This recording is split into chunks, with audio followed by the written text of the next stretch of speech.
There are no words that can truly do justice to how much Ocarina of Time and Majora's Mask mean to me. The first is widely regarded as the greatest video game of all time. The second is a dark experimental masterpiece that, given its context back then, would have never existed had it been released at a different time. In this Iceberg, we'll explore the mysteries, secrets, discoveries, beta content, and incredible facts behind two of the greatest Zelda titles ever released. Welcome to the Ocarina of Time and Majora's Mask Iceberg. Say my name. EisenBerg. You're goddamn right. L is real.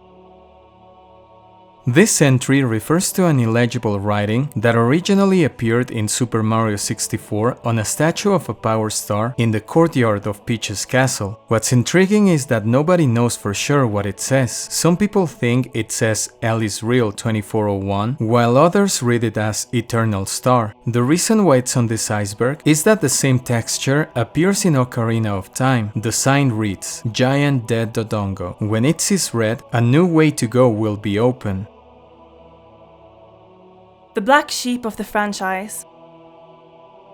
Zelda games are generally light-hearted. Yes, there are several creepy things like dead hand or re-deads in Ocarina of Time, but Majora's Mask is creepy in its own psychology. A final countdown for the end of the world, death itself with bare teeth staring at you at every moment. The population of Termina struggling in an attempt to continue with their normal schedule. Yes, Ganondorf might be evil, but at least he can display a human side, unlike Majora and his animalistic behavior and childish irrationality, elements that make this monster the scariest.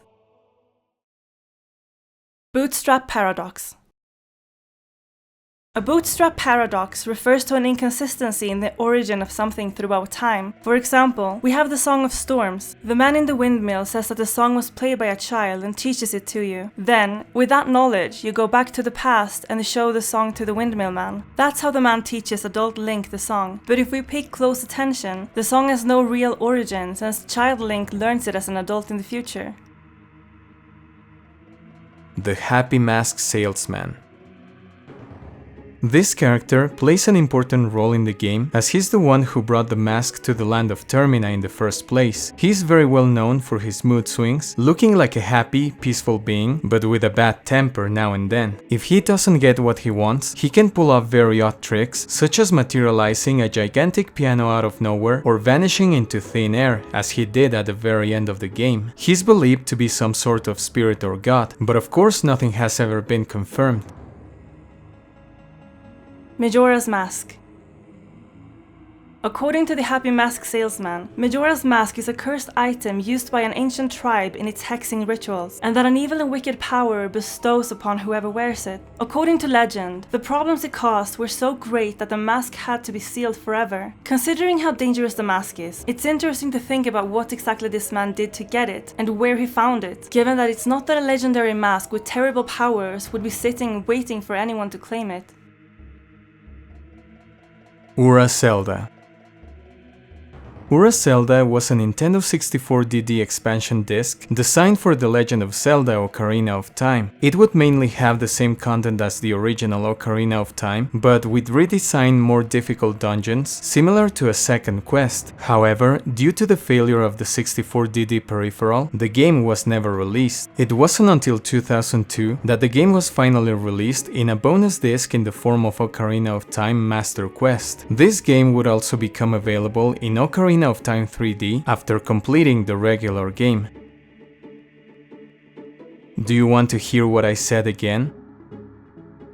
This refers to a very annoying part of Ocarina of Time. Whenever you encounter Keipora Gaibora and read what he has to say, he asks if you want to hear what he said again. The answer is set to yes by default, so if you're the kind of player who presses A to skip text, most probably you'll have to go through the same text once again.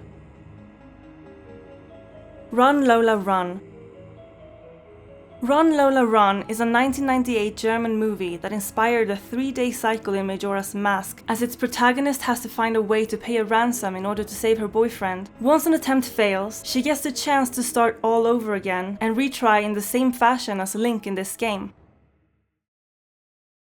Dying Soldier. Also known as the Back Alley Soldier, he can be found in the back alley of Castletown, right before taking the 3 spiritual stones to the Temple of Time. He recognizes Link as the boy of the forest that Princess Zelda was waiting for. He mentions that Link should take the Ocarina of Time received from Princess Zelda and hurry to the Temple of Time. After this interaction, the wounded soldier passes away. The moon. This object is without a doubt one of the most horrific things in the history of Nintendo, at basically the same level as Dead Hand or Bongo Bongo. The moon's first appearance apparently originated in another classic Nintendo game, Star Fox. In the asteroid field stage, after shooting a series of brown asteroids, a weird silver rock will appear. Does the face look familiar? Its red eyes and bird teeth resemble those of Majora's Mask's moon, and it's no coincidence as they were both designed by the same person, Takaya Imamura. The connection doesn't end there, as both are linked to parallel universes. The weird asteroid in Star Fox collapses into a black hole through which Fox travels to another dimension, while Majora's Mask Moon is present in another dimension, as Termina is considered to be an alternative world. Ocarina of Time 1.0.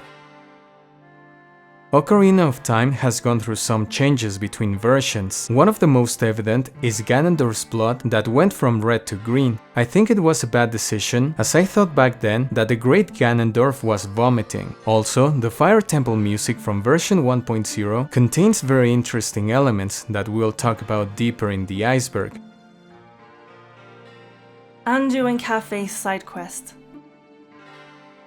Not only is this one of the most iconic side quests in Zelda, but in all of video game history. From the very beginning of the 3-day cycle until the moon is moments away from crashing onto the land of Termina, Link's mission is to reunite Anju and Cafe, 2 lovers that were separated due to the Skull Kid turning Cafe into a kid, forcing him to hide until he finds a solution. After a series of important steps, the side quest culminates in Link reuniting the 2 lovers a minute and a half before the end of the world.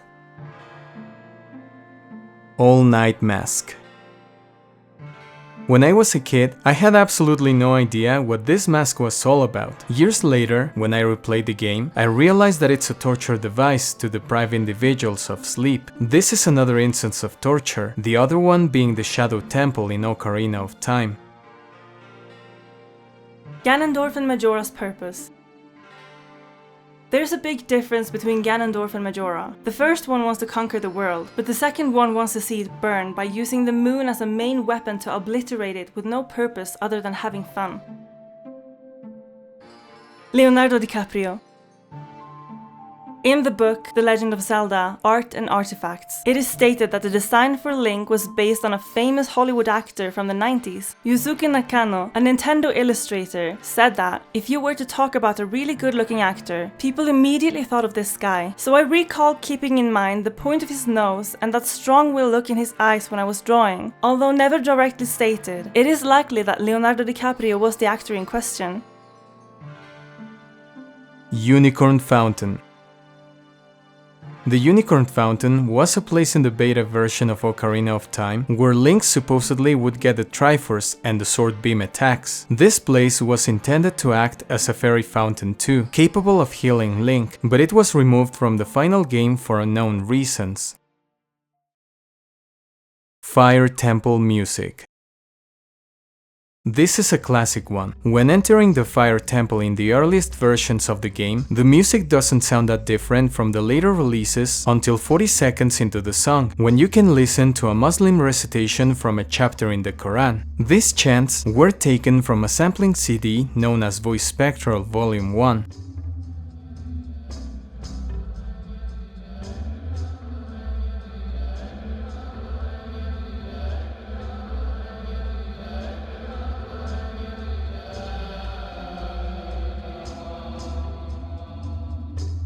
Most probably, Nintendo wasn't aware of the meaning, so they included it in the game until in later releases they realized the religious implications and removed it.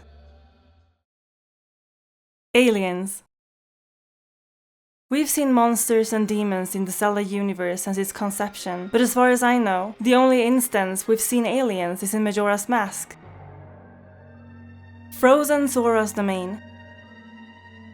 According to Sheik, ice in Zora's domain is caused by an evil curse caused by Morpha, and the only way to restore the place to its natural state is by destroying the monster. However, Zora's domain remains frozen even after lifting the curse. This led people to come up with ways to unfreeze it, but if we take a closer look at the end credits, Zora's domain indeed came back to normal. R-Wing. By modifying the game's data in Ocarina of Time through cheats or by hacking, you can find an enemy R-Wing. Once in an area with an R-Wing, Link will be attacked by the spacecraft with its iconic laser. The R-Wing was actually used to test the flight patterns of Volvagia in the Fire Temple. Walking the path in Hyrule Field is safer. This is not a well-known fact, as most of us have traversed Hyrule Field in straight lines, but if we follow these paths at night, no stall children will show up. This is a reference to Zelda 2: The Adventure of Link, where no enemies will show up in the overworld unless you walk in the grass. The Hand. The hand refers to the many hands that have appeared in the Zelda series coming out from a toilet and referencing a popular Japanese ghost story. Shark. When diving into the pool inside the lakeside laboratory, you'll see a motionless shark imprisoned behind bars at the bottom. This is not explained by the scientists, nor is it elaborated on at any point in the game. Some people have speculated that it was put there as a reference to the negative view by Nintendo of cheating devices such as the Game Shark. Sakon's demise. In order to get the blast mask, you need to prevent the thief Sakon from running away after robbing the old lady in North Clock Town. A swing of your sword will be enough to make him drop the merchandise and get your reward, but if you shoot an arrow at him, he'll explode into a million pieces. I didn't know this until I saw a YouTube video about it. Running Man. The Running Man is an infamous NPC that challenges Link to a race from Gerudo Valley to the Lost Woods. Once you get to the goal, the Running Man will already be there, claiming victory by a single second, no matter how fast you are. Crazy methods surfaced on the internet, such as going to the Temple of Time and traveling 7 years into the past, right after challenging him, going to the Lost Woods and waiting for 7 in-game years, or 7 days in real life. This of course was false, as nowhere in the game's code is there a text about the Running Man being defeated. Romani's abduction. Even to this day, I feel stressed out whenever I have to defend Romani's ranch from aliens, because if I fail, I'll see Romani abducted. This results in her looking traumatized and disconnected from reality when she comes back. Nobody knows what the aliens did to her, and if you're like me, you're gonna do your best to prevent this from happening. Majora's Mask can definitely be a dark game. Ancient Tribe. According to legend, an ancient tribe used Majora's Mask in its hexing rituals. Some people have wondered who this tribe might be, and when Twilight Princess was released, they theorized that this tribe could have been the Interlopers, a group of Hylians that mastered powerful magic in order to claim the Triforce for themselves. As far as I know, the only times a tribe has been mentioned has been precisely in Majora's Mask and Twilight Princess. Both of them are ancient and known for their dark magic. Another hint is the shape of the fused shadow, as the eye of this mask bears a striking resemblance to that of Majora's Mask. There's no official connection confirmed, but it has led people to believe that the Interlopers created Majora's Mask with their dark power. Behind the waterfall. This is a small secret. In Dodongo's cavern, where you fight some Lizalfos, there's a lava waterfall you can go through where a secret chasm lies. There's a recovery heart in it. Nothing more, nothing less. Sky Temple. I'm not quite sure where this myth originated from, but most probably it was because of a couple of pictures from Zelda 64 where we can see Link on top of a tall tower. It's amazing how different Zelda 64 was from Ocarina of Time. Elegy of Emptiness Statues. What do all transformation masks have in common? That the Deku butler's son, Darmani, and Mikau are all dead. This is evident if we look at the lifeless expressions of the statues created by the song. These heartless shells have an eerie look, especially Link's shell, which later would play a central role in one of the most popular and iconic video game creepypastas ever. Link's house drawing. This is shown at the beginning of the game, right outside of Link's house. Drawn on the wall, there's a depiction of somebody fighting a monster. In the beginning I thought it was Link's final battle against Ganon, but given the shape of the monster, it's most likely the King Dodongo. This is very strange, as the drawing depicts an event yet to occur at that point. As far as I know, the only character who likes to make these drawings is the Skull Kid, the same who would become Majora's Mask host. I wonder if the Skull Kid was hiding something we don't know from the very beginning. Corruption in Hyrule. When we think about the kingdom of Hyrule and the way it's constantly fighting against evil, we don't think about how honest the people that defend the kingdom are. A good example is the guard at the entrance of Hyrule Castle who asks Link for 10 rupees in order to give him access. If we talk to the guard again, he will tell Link to keep it a secret from everyone. The Deku Butler's son. At the beginning of the game, we find a twisted tree in the shape of a Deku. There's not a lot of context about it until we talk to the Deku Butler, who says that Link reminds him of his son, a Deku whose whereabouts are unknown. During the credits, we see the Deku Butler on his knees, trembling in front of the Deku at the beginning of the game, implying beyond any doubt, although not directly stated, that that's his son whose life was taken by the Skull Kid to turn Link into a Deku. Ghost drink. When we're thirsty, we don't usually think about drinking spiritual creatures, but apparently Link does because it's possible to drink bottle ghosts. They will replenish a single heart, so it's not the best way to recover your health. Ben drowned. Ben Drowned, also known as Haunted Majora's Mask Cartridge, is an ARG/creepypasta created by YouTuber Jaduceable, where a copy of Majora's Mask is possessed by the spirit of a kid named Ben. Many dedicated fans soon began discovering deeper lore into the series, such as Ben being part of a cult called the Moon Children. There are 3 parts with over 17 episodes called Ben Drowned, Moon Children, and Awakening. Ben Drowned has become renowned on the internet and has been called the most popular creepypasta of all time. Cremia hugs Link. This entry refers to an obscure cutscene where Cremia hugs Link after defending the milk cargo. The reason why it's not well known is because originally, Cremia rewards Link with Romani's mask, and after that, there's really no point in repeating this side quest after obtaining the prize. However, there were people that did and found out that Cremia has nothing else to offer, so she hugs Link as a gesture of gratitude. Ice Temple.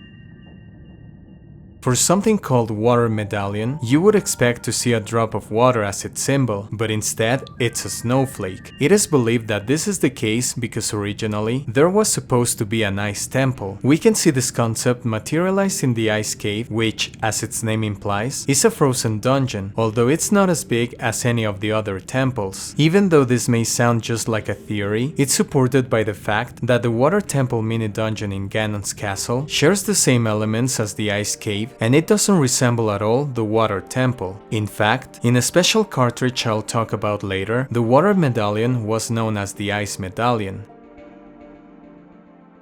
Wind Temple. In a similar way to the Water Medallion symbol being a snowflake, the Forest Temple shows an engraving of what looks like a fan, an element that has little to do with the Forest Temple. Again, this is because the Forest Temple was supposed to be a wind temple. Evidence of this can be seen in another mini-dungeon in Ganon's castle, where we need to use the hover boots and fans in order to move through platforms. Same as with the Water Medallion, the Forest Medallion has a different name. Can you guess which one? That's right, Wind Medallion. Poe Sisters.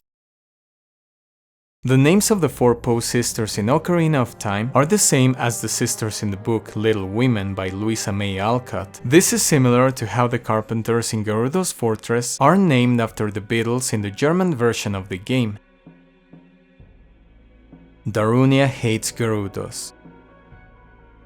After obtaining all the masks, if Link goes to Darunia and speaks to him using the Gerudos mask, he'll say that he hates Gerudos. This is probably because Dodongo's cavern, where Gorons get their food, was sealed by Ganondorf, the only male Gerudo in Hyrule. Bubbles love bombs. If you place a bomb on the ground when facing a bubble, it will fly around it until the explosive goes off. Sword beams. Sword beams have been present since the first Zelda game, as well as in other games such as Majora's Mask, where it's the fierce deity's most devastating attack. However, Ocarina of Time is one of the few games that doesn't have this attack. In early stages of development, Link could actually shoot beams, probably after having obtained the Triforce. It's unknown why this attack was removed from the final version. Bubble size. Same as with the Gerudos Link fights to rescue the carpenters, depending on the tunic you're wearing, the bubble size will match your tunic color, changing between green, red and blue. Crescent Moon. While the crescent moon was the main symbol of the Gerudos in the first version of Ocarina of Time and was removed to avoid religious references, the crescent moon on this iceberg refers to the one on the right side of fierce deity Link's chest. This led some to believe that this character was the spirit of the moon, fighting the evil that possessed it. But same as with the triangle on his chest, it most likely has an ornamental purpose. Link's training. Another obscure cutscene found in the game's files is that of Link training with one of the great fairies in order to recover his magic meter. We can see the hero of time doing push-ups and crunches in animations unique to these deleted cutscenes. Stones of Time don't just disappear. If you've ever played the Song of Time in front of a Stone of Time and thought you just made it disappear or reappear, you're not taking the fourth dimension into account. That is, you're not thinking about time, as whenever those blocks materialize when you play the Song of Time, that's because you're bringing them from the past 7 years into the future, and vice versa when they vanish. Stonehenge in Gerudo's Desert. This refers to a megalithic structure by the entrance of the spirit temple that happens to align with the sunrise. Mirinda commercial. I remember watching this as a kid. This commercial shows Link in Kakariko opening a chest full of Mirinda. Link takes one and drinks it, ignoring the player's inputs. I don't know how common it was to see video game characters on TV ads back then, but at least it wasn't in my country. Adult Link's Mask. The Adult Link's Mask is a beta item that was originally intended to be used in the game. The fact that Kid Link was able to use all items that Adult Link from Ocarina of Time could rendered the mask useless and was later replaced by the fierce deity's mask. Link's earrings. Once Link becomes an adult or a teenager, we can see that he has earrings. This is odd because he was asleep for 7 years. Although this doesn't make sense, it is explained that Link gets his ears pierced by Impa in the Ocarina of Time manga, stating that young Shicas get their ears pierced as a symbol of adulthood. Freezable blade traps. Some months ago, I saw an article about a recently discovered trick in which you can freeze blade traps with ice arrows. Although it's not a well-known secret, I'm sure that some of you watching this video did this when you were kids, so please let me know in the comment section if this was the case. Blue fire melts walls. It's almost a secret to everyone, but for some strange reason, breakable walls such as those in Dodongo's cavern can be removed by using blue fire, an element that can only be obtained in the ice cave. This means that these walls share some property with red ice, however, you can't melt it with bombs. Zelda 64. Zelda 64 refers to the early version of Ocarina of Time that was drastically different from the final product. Here's a list of some of the beta elements. Medallions would work in conjunction with Link's bow and arrow to have specific effects. In fact, early graphics show that there were 3 more types of arrows: green, black, and white. These colors match those of the Forest, Shadow, and Spirit medallions respectively at that moment in development. Link's Highland Shield and Master Sword had different designs. Link was seen obtaining the Triforce. The Great Fairies had a crystalline appearance. You could activate a first-person camera view similar to that of Super Mario 64. Link had a more fluent motion while swinging his sword. Permanent changes were planned to be implemented. If the player cut a tree, grass, destroyed a pot, or even left footprints on the ground or sand, this would be visible for the remainder of the game. The footprints would remain and not vanish. Pots wouldn't respawn, cuts on trees would stay until the end of the game, and grass wouldn't regrow. The Moon Children. These children found inside the moon share an odd feature besides wearing the masks of the 4 bosses. A closer view reveals that they resemble the Happy Mask Salesman, and although their maskless N64 models have no face, the 3DS remake contains the face of the Happy Mask Salesman. Identity theft. This entry refers to the fact that the characters Link impersonates are thought to be alive by their communities. However, once Link leaves Termina, those characters disappear, as they all are dead in the first place. The psychological implication of their absence after Link departs could be catastrophic in the minds of the inhabitants he left behind. The Hero's Fate. Considering that Link was an orphan who grew up in a forest with creatures different from him and who was chosen to be the savior not only of Hyrule but of Termina as well, one would expect him to have a happy ending, but this is definitely not the case, as we find out that the Hero's Shade, the skeletal warrior that Link from the Twilight Princess encounters, is actually Link from Majora's Mask, living an afterlife existence of regret for not being able to pass down his skills. Zelda music samples. Nintendo music composers are extremely talented and they've come up with iconic melodies. However, in the case of the N64 Zelda games, not all sounds were made by Nintendo, as they used a couple of third-party tracks and sound effects from a commercially available library. Here are some examples.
Scratch mark on tree.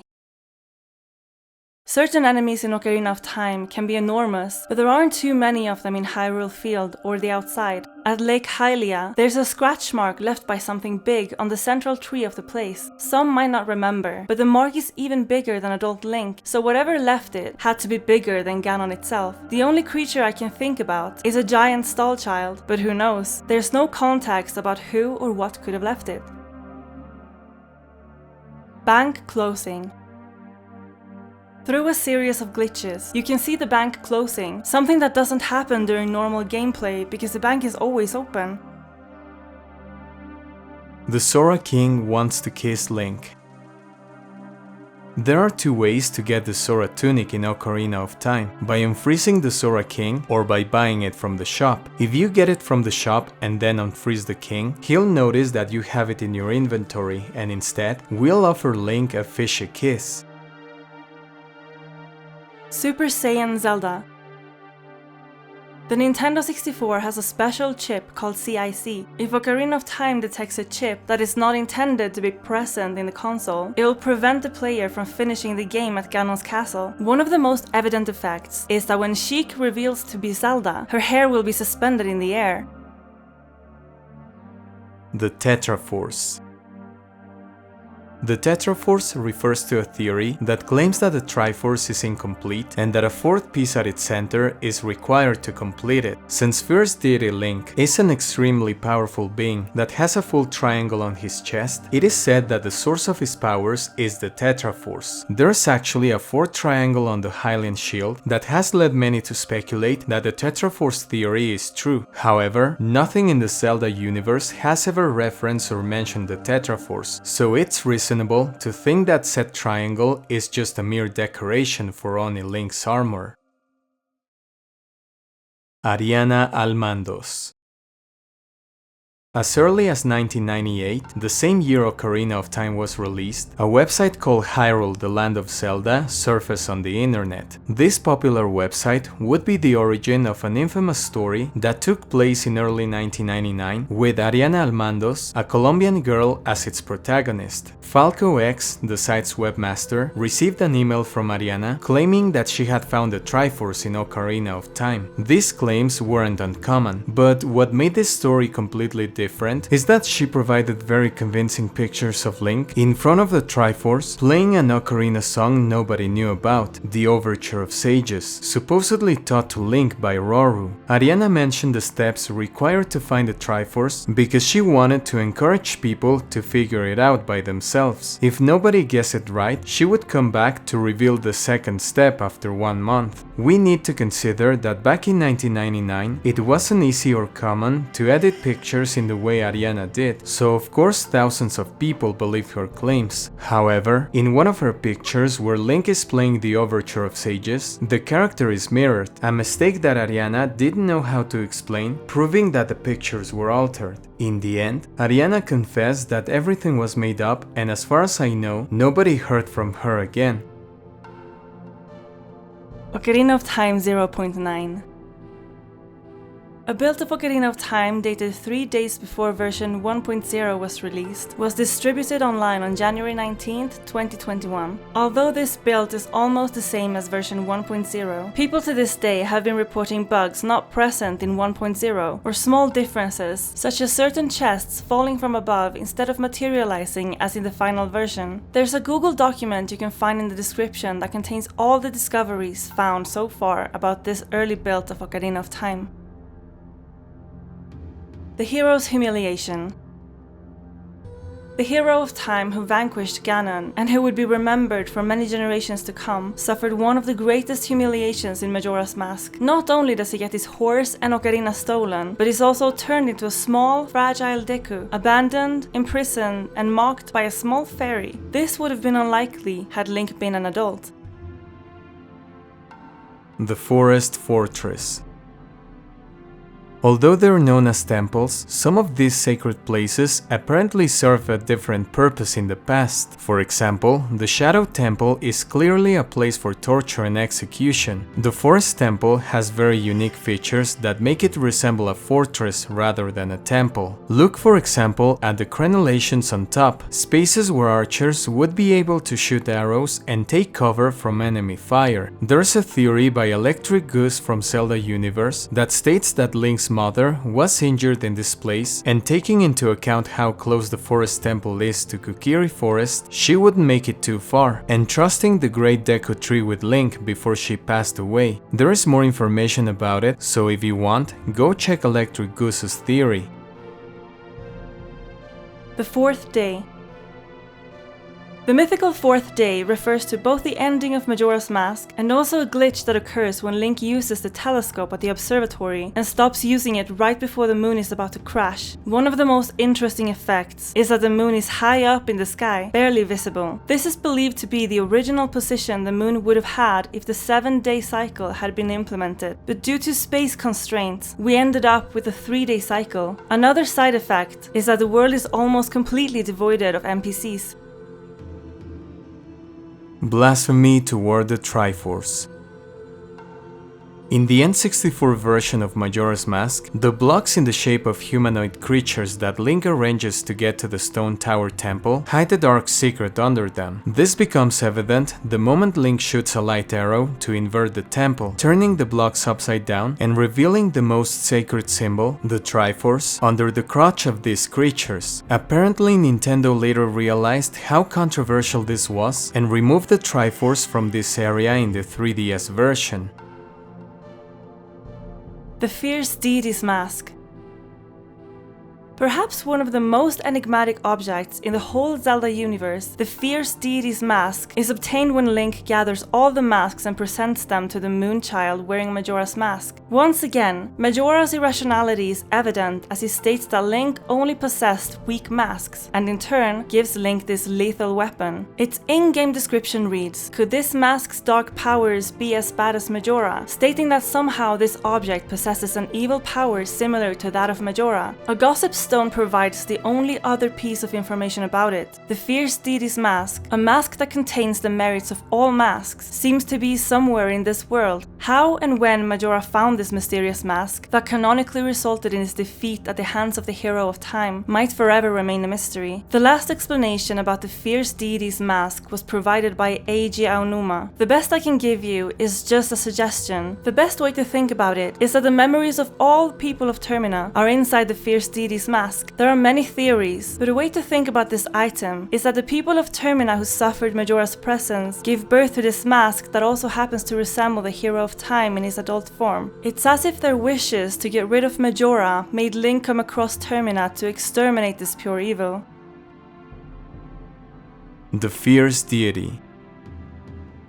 If the Fierce Deity's Mask is one of the most enigmatic items in the Zelda universe, a more mysterious entity is the Fierce Deity itself. It's supposed to hold the soul of a dark, wrathful god. Some people have theorized that the man who killed Majora in the manga has a strong resemblance to the Fierce Deity, or that maybe this god is the Terminian counterpart of Link in the same fashion as Hylians have a Terminian alter ego. One of the most interesting theories about the Fierce Deity is that this god is to Link as Hylia is to Zelda and Demise to Ganondorf. However, a more recent theory suggests that the concept of the Fierce Deity is strongly connected to Buddhism. In Buddhism, there are wrathful beings known as Fierce Deities, who in fact are enlightened Buddhas that seek to destroy obstacles to enlightenment. From a Western perspective, benign beings like this would look compassionate, but in Asia some may look like demons, tasked with destroying human vices, and in order to defeat evil, they need to look this way and act violently in order to achieve enlightenment. The paradise-like place found inside the moon, especially the tree in the center of the field, might be a reference to the tree under which Buddha achieved enlightenment. To put it in a nutshell, the Fierce Deity was an enlightened being who took the form of an evil god to fight evil itself.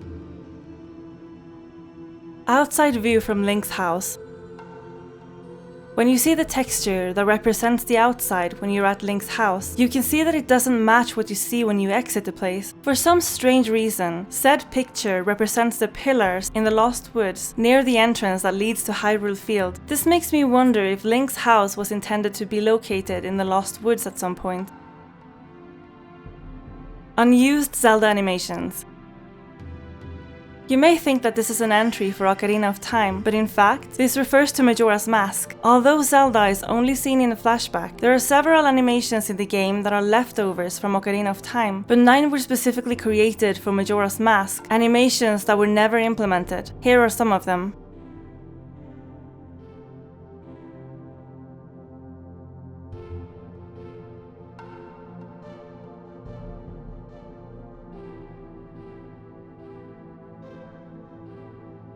Talon and Nabooru were together. Hey, that reminds me of my wife. On second thought, it doesn't. It doesn't look like her at all. This is what Malon says if Link is wearing Gerudo's mask. It's worth noting how at the beginning he's sure about the resemblance, but after probably being caught off guard, he completely denies the fact. Now, if you go to Nabooru wearing the same mask, she will say the following. That's odd. It kind of looks like me. No, not really. Not at all, if you look closely. It's as if both had been together at some point, but they want to keep it a secret by completely denying what they first stated. Is it possible that Malon, a red-haired girl, is half Hylian, half Gerudo? Link's defeat. Most Zelda games have canonically happy endings. However, Ocarina of Time, one of the most iconic Zelda games in the entire franchise, has a canonical ending where Link is defeated in his attempt to stop Ganon. This event in fact triggers the existence of the timeline where A Link to the Past and the NES Zelda games take place. Volvagia was Link's friend.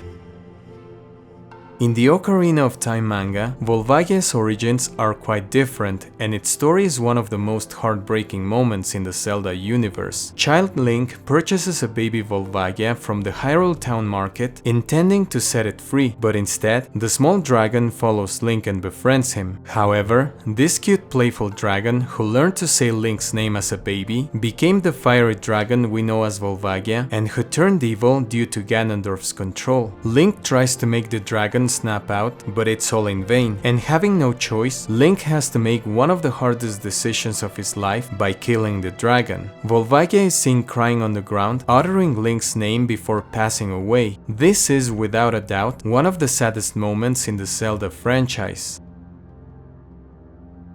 Story differences in the Space World 97 prototype. An F-Zero-X development cartridge was released in 2021 by Forest of Illusion, but what not many suspected is that, on top of it, it also contained a big part of an Ocarina of Time prototype, a demo that is believed to have been available at the Space World 97. As such, it contains a lot of interesting information, for example, story differences found in unused text. According to this, there's a celebration known as the Fairy Inheritance, a ceremony in which Kokiri received fairies from the Great Deku Tree. Instead, the final version states that all Kokiri have fairies from birth, with the exception of Link. Kokiri were meant to grow up and become adults. The Great Deku Tree was supposed to be on the other side of a grassy maze guarded by moblins. This place could have been what later became the Sacred Forest Meadow, as it's a labyrinth protected by this kind of enemy. Link was supposed to enter the Great Deku Tree to ask him for a fairy. Link needed to rescue fairies who later would become a great fairy. This concept was later implemented in Majora's Mask. You could name your horse. When Ganondorf asks Link where the white horse went, he was able to say, "Who cares? Straight on ahead." Or, "It turned and went left." you didn't need the Goron's bracelet to pick up bomb flowers. Originally, Darunia would have dropped the Goron ruby somewhere in the Dongos cavern, where Link would have needed to retrieve it. Instead of being in charge of Lon Lon Ranch, Ingo runs a place called the Gorgeous Inn. The Prelude of Light, the song that takes you to the entrance of the Temple of Time, was intended to open the door of time. Zelda was called an Archsage, a leader of the 6 sages. If you want to know more about this prototype, please check out the cutting room floor. Alternate song names in Ocarina of Time. In the Space World 97 demo of Ocarina of Time, some of the songs had a slightly different name. Instead of the Minuet of Forest, this song that teleports you to the Forest Temple was known as the Minuet of Wind. The Serenade of Water was the Waltz of Water. In spite of being an early name, the song doesn't mention the word ice. The Nocturne of Shadow was instead the Etude of Shadow. Finally, the Requiem of Spirit was called the Gospel of Spirit. Majora's Mask manga. This manga tells a non-canonical story of Majora's Mask very similar to that of the game with a few exceptions. However, there are some extra pages that describe the origin and creation of Majora's Mask. According to it, thousands of years ago, a creature whose name is believed to have been Majora and whose armor was said to grant any wish lived in a desolate land. One day, an unknown traveler arrived at the place to rest from his journey. Being used to humans seeking after his armor, he questioned the traveler about his real intentions. After a long conversation, the traveler makes the monster realize that he's been living alone, trapped in space. After this sudden realization, Majora asks the warrior to make time flow. As if he had been prepared all that time, he takes out a drum and starts playing it, ordering the monster to dance for 3 days and 3 nights. After this, the timeless creature passes away from exhaustion. On the morning of the 4th day, the traveler then takes a fragment of the monster's armor from which he carves a mask that we now know as Majora's Mask, an object that contained the power of the monster. In order to protect the world, the man cast the mask away. If we mix this story with the canonical one, at some point in the past, an ancient tribe did find it and used it for its rituals, but sealed it again for fear of its dangerous nature until the happy mask salesman found it. The days the monster dances for is referenced in future events, as the moon takes 3 days to fall onto the land of Termina. At the same time, this dance could be a reference to Majora's incarnation battle style when fighting Link. Spirit Temple creepy textures. In certain rooms in the Spirit Temple, you can see humanoid figures with hollow eyes painted on the walls. I don't know if they're supposed to be people or skulls, but it's extremely weird to realize that only a few walls on the temple have them. Who or what they represent, and why they are in that specific temple remains a mystery. The 5 stages of grief. This theory is as old as the game itself. It was evident that Majora's Mask's main locations were linked to the 5 stages of grief. We can see denial in the moon falling, anger in the monkey's punishment, bargaining in Darmani's attitude, depression in Lulu, and acceptance in the final temple as it wraps up Link's journey. In a recent interview with Eiji Aonuma, he revealed that there's some truth behind this very old fan theory. Crystal Portals. Former Nintendo developer Giles Goddard, whom I've spoken about in my F-Zero Iceberg, posted what appears to be the oldest build of Ocarina of Time. This footage shows a first-person view while exploring a castle or temple that resembles the Forest Temple. Besides that, Goddard mentioned crystals that would act as portals for Link to explore different parts of Hyrule more easily, elements that can also be seen in this build. H32 Seal 7. In the 1997 build, data miners found an icon of the Triforce that perfectly fits the space with the empty Triforce pieces on the quest status screen. What's interesting about this is that the icons for the temple medallions were also found with the names H32 Seal 1 to 6. If this were obtainable and the Triforce is called Seal number 7, it is possible that even back in 1997, the Triforce was still considered to be obtainable at some point. Thank you so much for watching. Don't forget to like, comment and subscribe. If you like Pokemon, make sure to check my original EisenBerg channel. I also have a series of member-exclusive videos that teach you how to become a YouTuber, so if you're interested, join the members of the channel for just a couple of dollars. See you in the next one.